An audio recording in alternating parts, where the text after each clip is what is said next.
Bonjour tout le monde, nous approchons dans la période actuelle le jour de Tisha B'Av, et donc à mon avis il est important d'étudier un peu ce que cela signifie. On avait déjà commencé l'étude des Ben Hametzarim, les 5 choses par rapport aux 5 choses, vous vous rappelez de ça? Bon.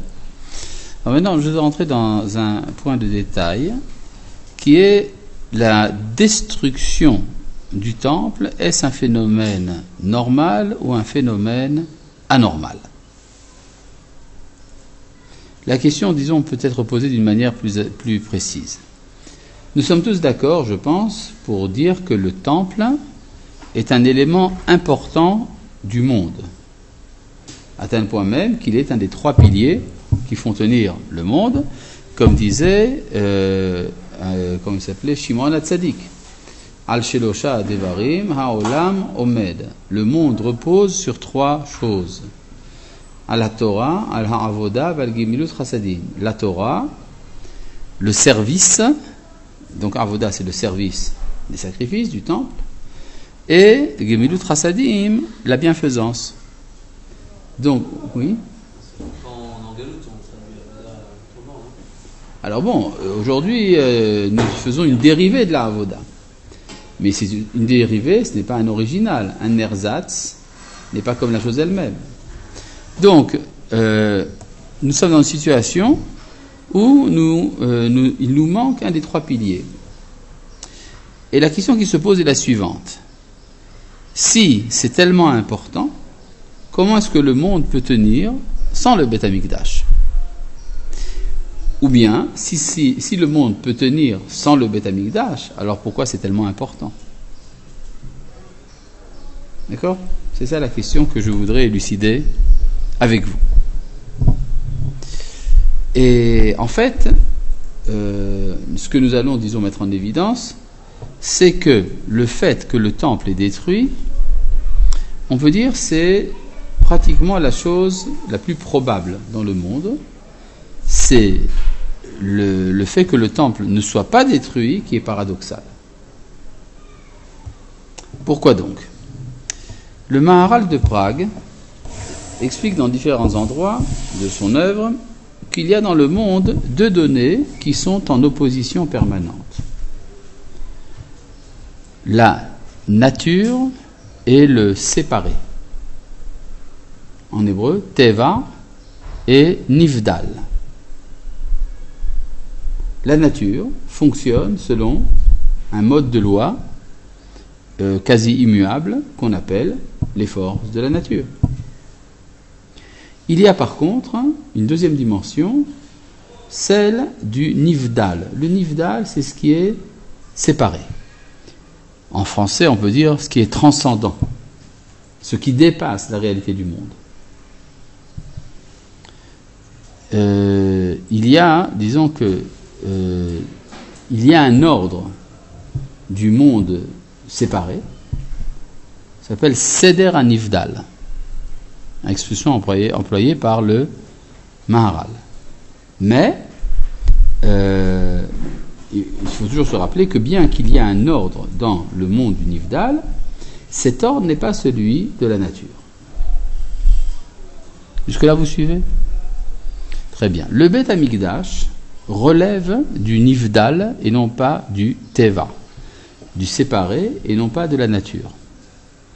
Conclusion, le Beth Amikdash est un corps étranger dans la nature. Dans la nature des êtres, dans la nature des corps étrangers, d'êtres, qu'est-ce qui se passe avec un corps étranger à un système? Il est rejeté, n'est-ce pas? Vous prenez une centaine de petits poussins de couleur jaune et vous mettez un petit poussin de couleur noire parmi les 100 poussins, il se fait tuer tout d'abord, manger peut-être aussi, d'accord? C'est-à-dire que il y a une sorte d'uniformité qui n'admet pas l'exception. De même, autre très belle image, très belle parabole, prenez une longue table, une très grande table que vous couvrez d'une très grande nappe. Si vous essayez de tirer la nappe en la pinçant à partir du milieu, qu'est-ce qui se passe? Non, elle se colle. Il y a la pression atmosphérique qui fait qu'il y a une résistance à cela. Donc si vous essayez de lever la nappe, vous verrez que au lieu de se lever naturellement, elle glisse comme ça le long du bois, parce qu'il y a une résistance opposée par la pression atmosphérique à votre action. Parce qu'il y a ici une uniformité de la nappe, et le pincement, c'est l'exception, c'est le nifdal. C'est pourquoi, dit le Maharal de Prague, il y a en permanence dans le monde une opposition de la nature à tout ce qui est au-delà de la nature. On peut dire que c'est un acte de santé.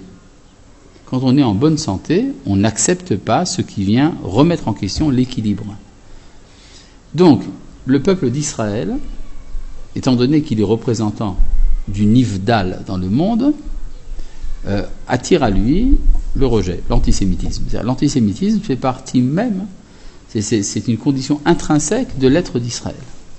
De même, le Beth Amikdash. Le Beth Amikdash, en tant que, disons, canal qui relie la nature finie à l'infini, eh bien, ce canal est rejeté. Donc, il est très rare qu'il y ait le Beth Amikdash. Ce qu'il faut comprendre, c'est pourquoi il arrive que le Beth Amikdash existe. D'accord ?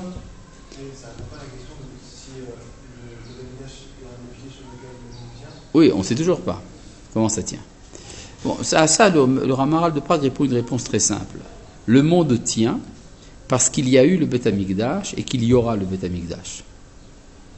C'est-à-dire, c'est comme si on faisait un saut dans le vide. On a quitté une falaise du canyon, on prend un grand saut et on a vers où arriver. Au milieu, il ne faut surtout pas tomber. C'est-à-dire que nous vivons une sorte de parenthèse. C'est vrai, le monde ne peut pas vivre sans le Beth Amikdash, c'est pour ça qu'il faut que le Beth Amikdash soit reconstruit. Mais il y a au milieu des sauts. Évidemment, c'est pas le même monde. Évidemment, quand on est dans le vide, c'est pas très sympathique. Il y a beaucoup de choses qu'on ne peut pas faire à ce moment-là. N'est-ce pas ? Et quand on est dans le vide en train de faire sa parabole, alors il faut s'occuper de certaines choses seulement et pas d'autres. Vous prenez un Mustang, par exemple, un cheval sauvage, un Mustang qui est capable de faire un saut au-dessus de l'abîme, il risque de s'écrabouiller aussi, le pauvre Mustang. D'accord ? Bon. Ou d'autres choses de ce genre. Alors maintenant, rencontrons un peu plus dans le détail. Parce que si c'est vrai ce que je vous dis là, qu'est-ce qui fait qu'un jour le Beth Amikdash ne sera pas détruit ? Oh, problème. Bon, en fait, il faut rentrer plus dans le détail. Vous savez à quel jour de la création appartient le Beth Amikdash ? Au 8e, n'est-ce pas ? Vous vous rappelez de ça ?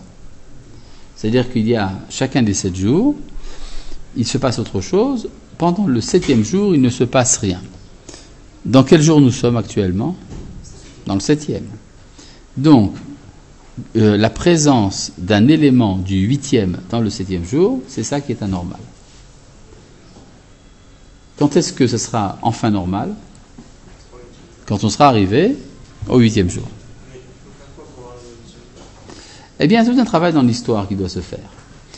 Une partie du travail qui se fait, c'est l'accoutumance. C'est-à-dire, pour commencer à s'habituer au 8e jour, il y a de temps en temps un Beth Amikdash dans l'histoire. C'est-à-dire une anticipation du monde à venir. Donc, ce n'est pas vraiment le 8e jour, mais pour rentrer dans le 8e jour, il faut rentrer dans le Beth Amikdash. Là-bas, on voit de quoi ça a l'air. Pour l'instant, à l'extérieur du Beth Amikdash, c'est encore le 7e. Donc, le 8e est rejeté. Mais ça crée une accoutumance.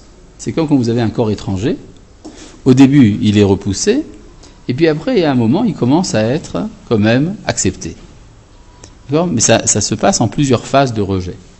Ça, c'est une des choses qu'il faut faire. Mais il faut pour cela réussir une synthèse. Une synthèse qui permet d'entrer dans le 8e jour. Quelle est la nature du 8e jour ? Ça s'appelle comment ? Le surnaturel, ça c'est par rapport à la nature. Et en soi, ça s'appelle comment ? La Kedusha, n'est-ce pas ? Ce qui est Kadosh.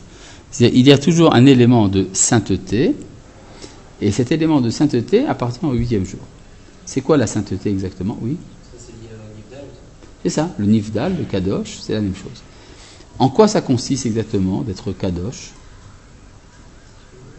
Hein? J'ai bien compris. Non, je dis un détachement. Je sais pas. Non, pas du tout. Pas du tout. Le Kadosh, c'est celui qui a une relation immédiate, c'est-à-dire sans intermédiaire, entre la créature et le Créateur. C'est le lieu de rencontre. Lorsqu'il y a rencontre, il y a Kedusha. Et effectivement, le temple s'appelle en hébreu Bet HaMikdash. Et Rashi explique Bait Shel Kedusha, une résidence de la Kedusha. Donc, quand le monde entier arrive à la Kedusha, le monde est susceptible de devenir lui-même Mikdash. C'est ce qu'ont compris les conventionnels lors de la Révolution française. Lorsqu'ils ont déclaré que le sanctuaire de l'être suprême, c'est le monde. Ça, c'est ce qu'ils disaient. Son temple, c'est le monde, disait-il pendant la Révolution. Alors, ils ont été un peu à l'avance, et c'est pour ça qu'ils ont annulé la semaine. Ça, ils ont fait de cela la décade, se disant qu'ils avaient passé le 7e jour et qu'ils étaient arrivés déjà au 8e, 9e, 10e jour, sait-on jamais. Alors, ça fait partie de cette symbolique qui a influencé les auteurs de la Révolution. Oui. Mais avant, les autres Beth Amikdash, comment ils ont pu tenir, comment ils ont pu créer? Ils ont pu être créés parce qu'il y avait une réussite partielle de la Kedusha. Alors, c'est quoi une réussite partielle? C'est ça que je voudrais étudier avec vous. Le tout premier Beth Amikdash, c'est le Mishkan. Le Mishkan, le sanctuaire, enfin le tabernacle, comme on dit, qui était dans le désert.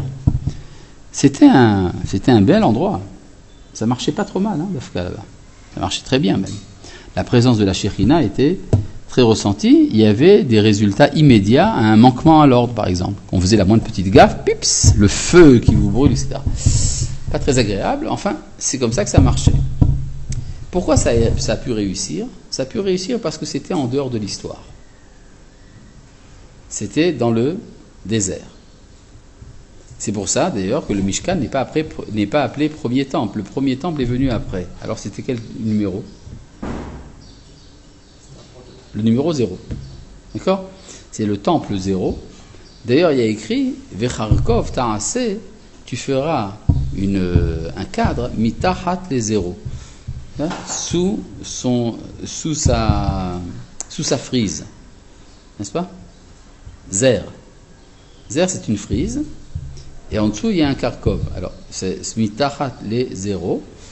Donc, c'est pour ça que c'était froid. C'est frise, justement.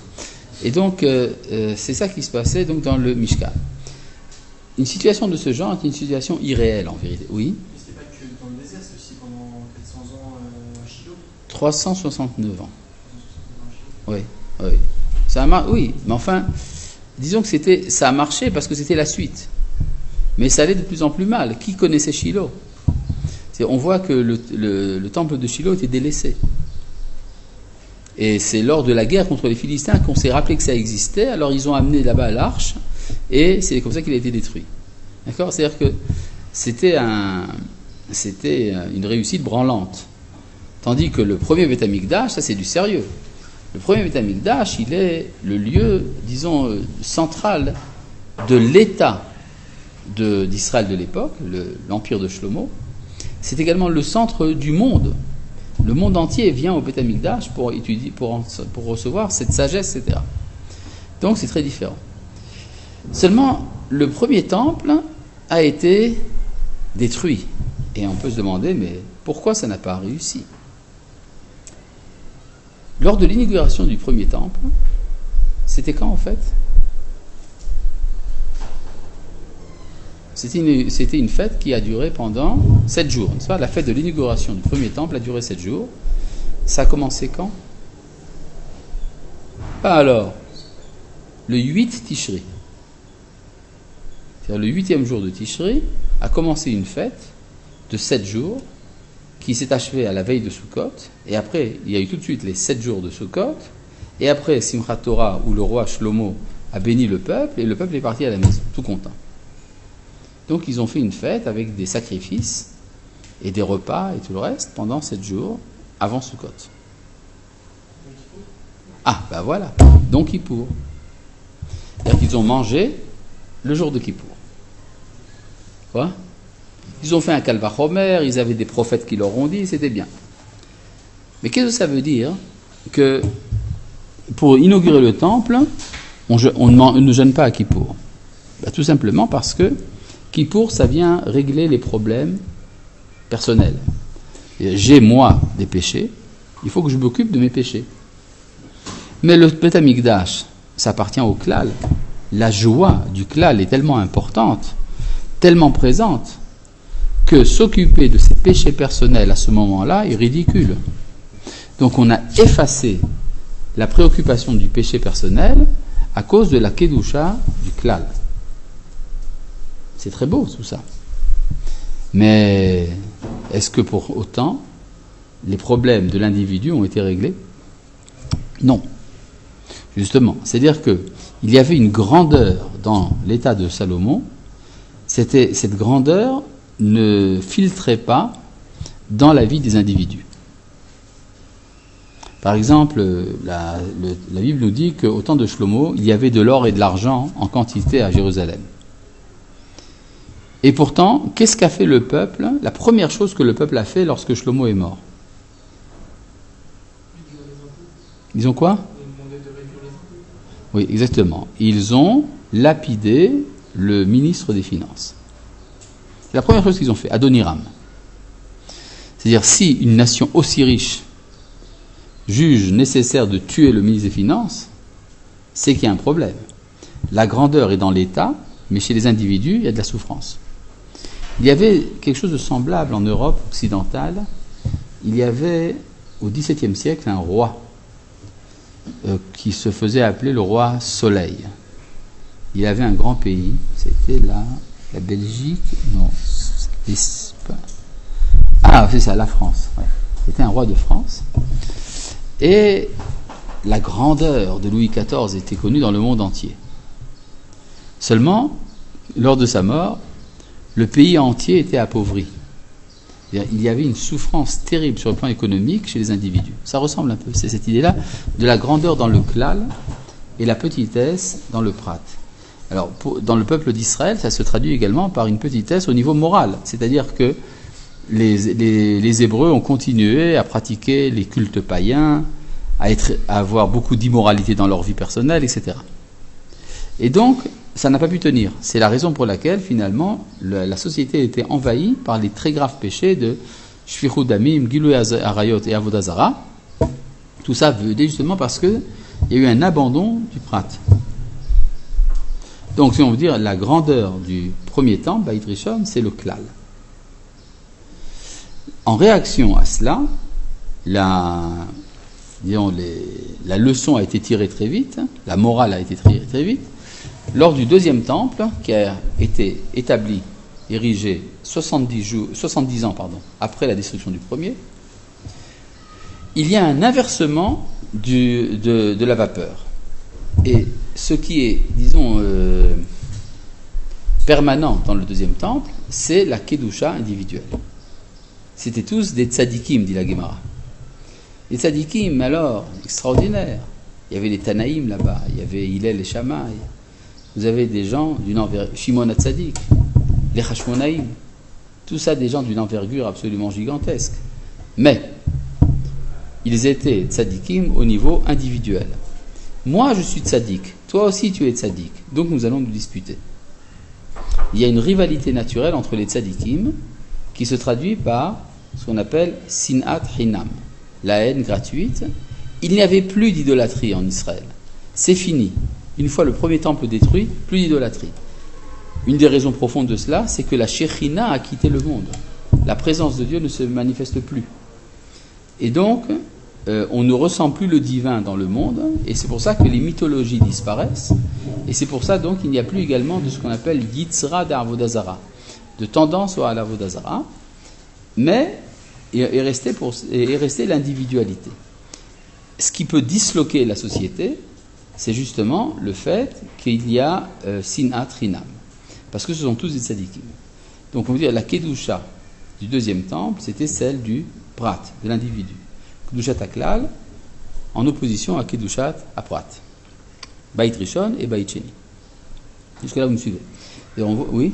C'est-à-dire que la Kedusha du Prat, elle a quand même fait que le deuxième temple, il a pu quand même se construire. Il a été construit, bien sûr. Il y avait une kedusha du prat sans shrina. C'est-à-dire le deuxième temple était sans la shrina. Bon, ça a tenu quand même pas mal, mais ça fait beaucoup de marloquot entre les tzedukim et les perushim, entre les mityavnim et les chassidim, entre Bet Hillel et Bet Shammai. À chaque fois, ça allait mal. C'est-à-dire, quand par exemple les Romains sont arrivés pour faire le siège de Jérusalem, ils ont attendu pendant 2 ans que les Juifs veulent bien finir de se disputer entre eux. D'accord ? D'ailleurs, ils se lançaient des balistres, ils se brûlaient les entrepôts l'un de l'autre, ils s'entretuaient, et les Romains jouaient au chèche-bêche, enfin au jaquet à l'extérieur, en attendant que les Juifs veulent bien les regarder. D'accord ? Donc c'est la Sinatrilam qui a détruit le deuxième temple. Alors, si c'est vrai ce que je vous dis, qu'à chaque fois, ce qui fait que le temple est détruit, c'est ce qui lui manque. Alors, qu'est-ce qu'il faut faire pour que ça réussisse ? Exactement, une synthèse. Il faut faire la synthèse entre Bait Rishon et Bait Sheni. Alors, il y a une grande règle en mathématiques. 1 plus 2 égale 3. N'est-ce pas ? Donc, le troisième temple est la résultante du premier et du deuxième temple. Puisque 1 plus 2 égale 3. En tout cas, il y a ici une espérance de créer une synthèse. Maintenant, pour créer une synthèse, il faut beaucoup plus de temps que pour faire une opposition. Entre Bait Rishon et Bait Sheni, il y a seulement 70 ans. Le temps de ressouffler un peu, alors on fait le deuxième temple. Parce qu'il faut faire le contraire. Tandis que quand il s'agit de faire une unité entre les deux temples, alors dans ce cas-là, ça prend beaucoup de temps. Et donc vous avez beaucoup de temps qui passe, et le temple n'est pas encore reconstruit, parce que c'est un temple qui doit faire une synthèse. Oui ? Pourtant, comme ils avaient déjà c'est-à-dire, comme on a déjà vécu la Kedushat à Klal et la Kedushat à Prat, c'est Oui. déjà en nous. Oui, c'est resté dans notre souvenir. Mais ce n'est pas simultané. C'est-à-dire, moi, j'ai passé le stade de bébé, puis l'enfance, puis l'adolescence. Donc tout est en moi. Mais je ne suis pas toujours bébé, pas toujours enfant, pas toujours adolescent. C'est que l'un a remplacé l'autre. Oui, c'est-à-dire que l'un fait l'écran contre l'autre. Et donc, il y a tout un travail qui se fait en souterrain pour retrouver ça. Exemple de cela, c'est que pendant le temps de l'exil du Bait Sheni, de plus en plus, c'est le pérat qui a pris de l'importance. Le pérat, c'est-à-dire l'individualité, et le judaïsme est devenu de plus en plus un amoncellement de petits détails. Prenez le Shulchan Aruch, 1 million de règles. Si tu fais ce million de règles, tu es un bon juif. D'accord ? C'est-à-dire, on est rentré dans le détail du détail en oubliant la dimension collective. Et quand il n'y a pas de dimension collective, il n'y a pas de nation. Ça vous explique pourquoi est-ce que lorsque les sionistes ont senti que c'était le moment de fonder une nation, ils se sont opposés au Shulchan Aruch. C'est-à-dire, c'est pas par hasard que la génération du retour est une génération qui n'est pas religieuse, parce qu'elle veut retrouver la dimension du klal tout d'abord. Oui, on retrouve ça d'ailleurs dans le romantisme poétique des premières générations sionistes. Il y a toute une sorte d'exaltation de la Bible. C'est-à-dire, on voit d'ailleurs souvent chez des dirigeants sionistes, comment ? Eretz Remdat Avot, le concours biblique. Oui. Ben Gurion, par exemple, exigeait que, à partir d'un certain grade dans l'armée, on change son nom en un nom hébraïque, à condition que ce soit un nom hébraïque de l'époque du premier temple. C'est-à-dire un nom d'un Tana ou d'un Amora, ça passe pas. Akiva, par exemple, ça passe pas. Pourquoi ? Parce que c'est déjà du rabbinique. D'accord ? C'est-à-dire il y a une sorte de romantisme de l'Antiquité, du klal. Si vous voulez. Et le Rav Kook explique ça dans son livre Roth, que c'est le principe de l'opposition entre la sagesse et la prophétie. Les prophètes, eux, voient le klal, les chachamim voient le détail. Et vient un moment où la dimension prophétique disparaît, Il ne reste plus que l'individualité. Et alors vient le moment de l'histoire où l'esprit des prophètes veut revenir. Et donc il s'oppose à l'esprit des Chachamim. C'est ce qu'on appelle dans la Gemara Chochmat Sofrim Tisrach. La sagesse des scribes sera putréfiante. Vire'echet imaasu. Ceux qui craignent le péché seront repoussés. C'est-à-dire que vient un moment où le klal ne supporte pas le prat. Mais, dit le Rav Kook, c'est parce que c'est le klal quand il n'est pas encore mûr. Il va de plus en plus grandir, le klal, et il va comprendre, de par lui-même, l'importance de la chokhma, et c'est alors que la prophétie déclarera elle-même Chacham Adif Minavi. Le sage est plus efficace que le prophète. Il est préférable au prophète. Et alors dans ce cas-là, on va se créer une synthèse, dit le Rav Kook, et à ce moment-là, l'âme de Moshe reviendra dans le monde. Pourquoi ? Parce que Moshe était le maître des prophètes et le maître des sages à la fois. Oui ? C'est-à-dire que les deux, on ne peut pas retrouver les deux simultanément dès le début. Non, au début c'était simultané au temps de Moshe, mais c'était en dehors de l'histoire. C'est ça que ça veut dire, c'est dans le Mishkan. Il faut commencer par le klal et après par le prat. D'abord il y avait l'unité. L'unité s'est scindée en klal et prat, et après nous avons une sorte de dialectique qui fait que ça se retrouve.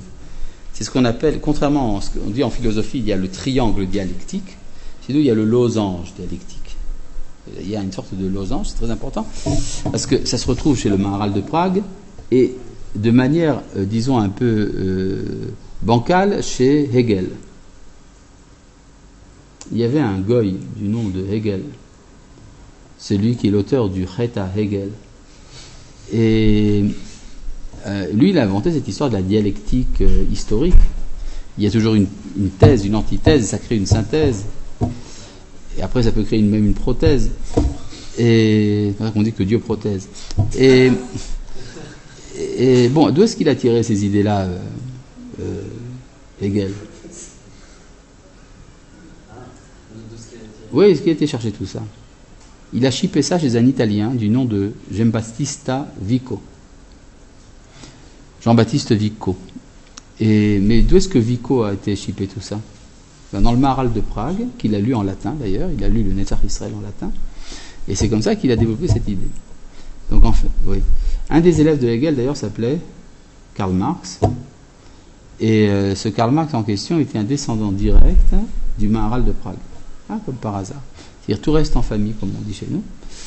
Et on retrouve après des idées hegélo-maharaliennes, marxisantes peut-être, chez le Rav Kook, parce que finalement tout doit rentrer dans le Beth Midrash. Enfin, donc c'est que vous avez donc Beit Rishon plus Beit Sheni, ça vous donne le Beit Shlishi. C'est-à-dire que vient un moment de mûrissement de la société israélienne qui entraîne une sorte de déperdition des idéaux sionistes à un moment, c'est ce que nous vivons aujourd'hui, pour pouvoir réintégrer la dimension du prat dans le klal. Ce qui explique une tendance malheureusement charédisante qu'on trouve dans la société israélienne, qui vient du fait qu'on dit, mais si vraiment si de la Torah, alors du sérieux. D'accord ? Alors c'est quoi la Torah du sérieux ? C'est celle qui s'occupe du prat. C'est comme ça que c'est compris. Alors ce phénomène est en soi négatif, mais il a des aboutissements positifs. Il va permettre la synthèse entre l'identité collective et l'identité individuelle.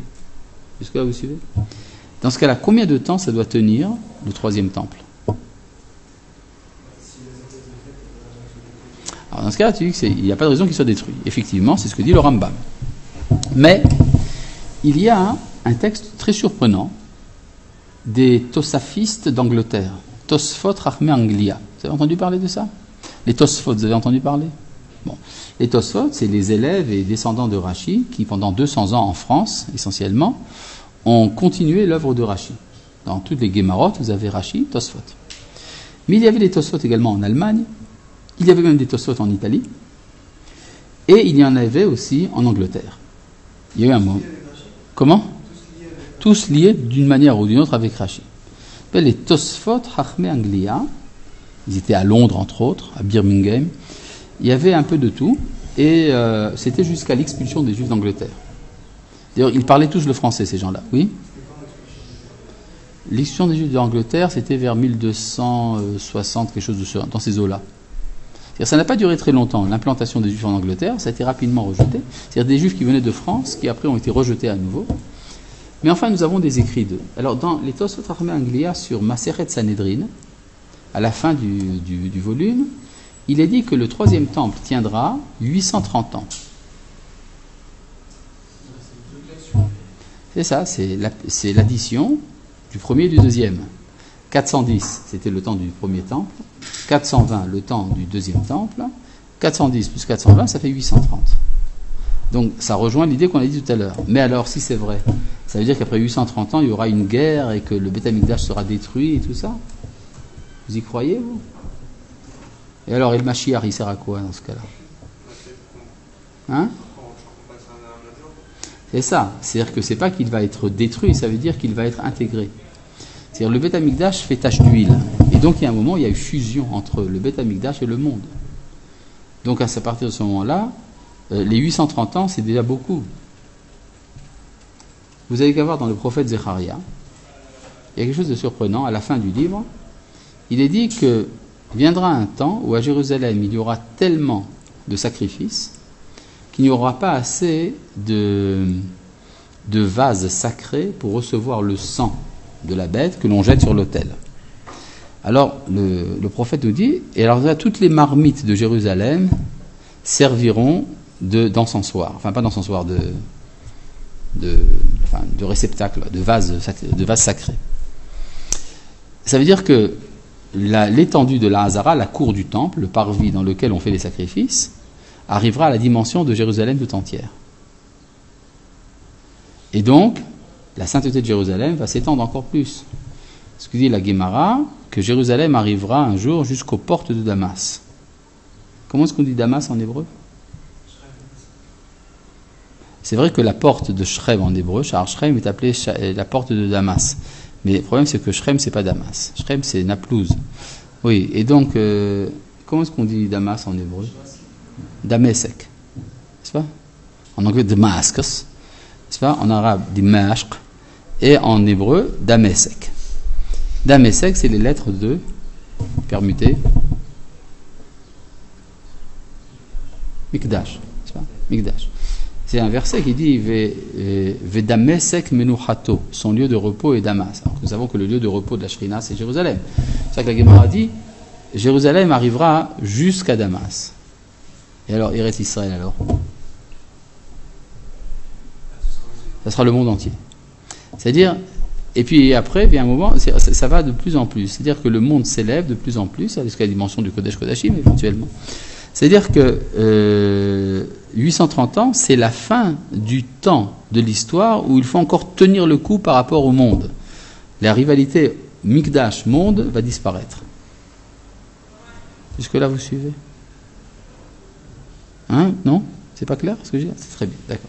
Ça, c'est donc pour comprendre ce qui se passe à Tisha B'Av. Donc à Tisha B'Av, c'est le jour où nous nous affligeons du fait que le monde n'est pas encore susceptible d'introduire en lui la dimension du Mikdash. Oui? Jusqu'en le troisième Mikdash sera construit. Oui.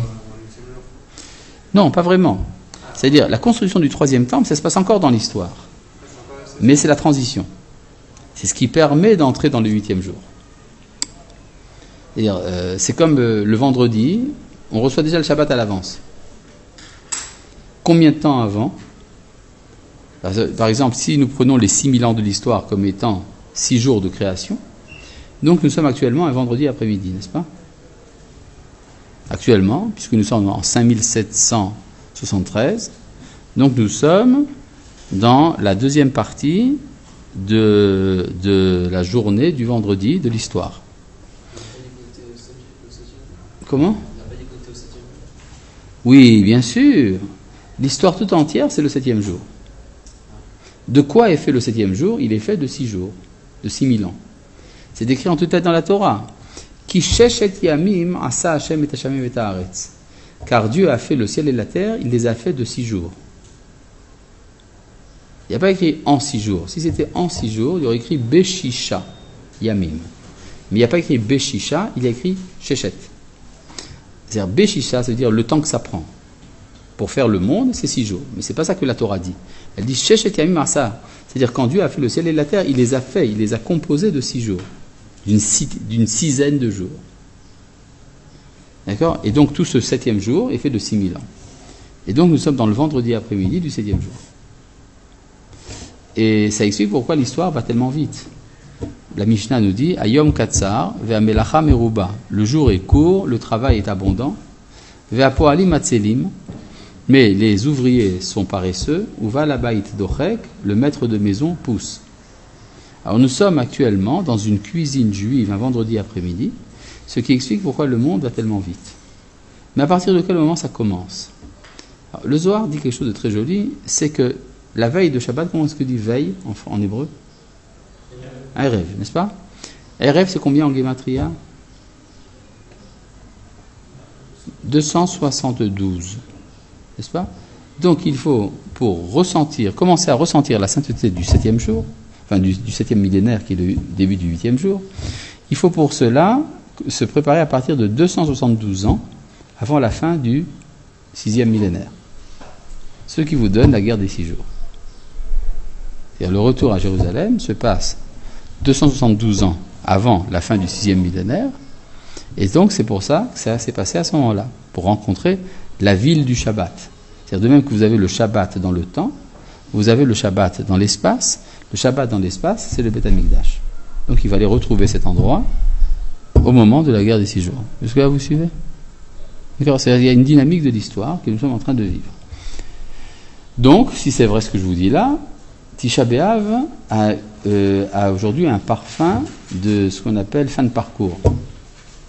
C'est-à-dire quand on est dans un séminaire comme ça, les derniers jours, on sent déjà que c'est en train de se finir. C'est un peu ça l'atmosphère de Tisha B'Av aujourd'hui à Jérusalem. Les gens vont au mur des lamentations. Ils disent « Ah, c'est extraordinaire de se voir tellement de monde, Baruch Hashem. » N'est-ce pas? Ah, excusez-moi, c'est Tisha B'Av, on passe dire Shalom. Il y a quelque chose de paradoxal dans le Tisha B'Av israélien. Oui? On sent que c'est en train de se dilapider. D'accord? Ce qui est peut-être dommage parce qu'il y a des très beaux cantiques, il y a des... Enfin, pas des cantiques, des lamentations superbes, surtout chez les Sfaradim pour le jour de Tisha B'Av. Mais on pourra faire de ça, par exemple, un festival particulier en souvenir d'eux. D'accord? Oui? Pourquoi c'est pas tout simplement sur le 6000 ans? C'est comme le Shabbat, c'est la précédente. Ah, c'est comme pour le Shabbat. Il y a une sorte de rayonnement. C'est-à-dire, il y a deux manières d'être poussé dans l'histoire. On peut être poussé par le souvenir du passé. On peut être poussé par le souvenir de l'avenir. C'est-à-dire, il y a deux dimensions dans le monde. Alors, il y a ceux qui ont des nostalgies. Par exemple, quoi? Ah oui, bien sûr. Mais il y a ce qu'on appelle des nostalgies. Par exemple, dans les religions, souvent, on se réfère à un événement fondateur qui est dans le passé. Chez les Juifs aussi, on se réfère à la sortie d'Égypte, au mont Sinaï, etc. Mais le problème, c'est que plus on avance dans l'histoire, plus ces événements sont loin.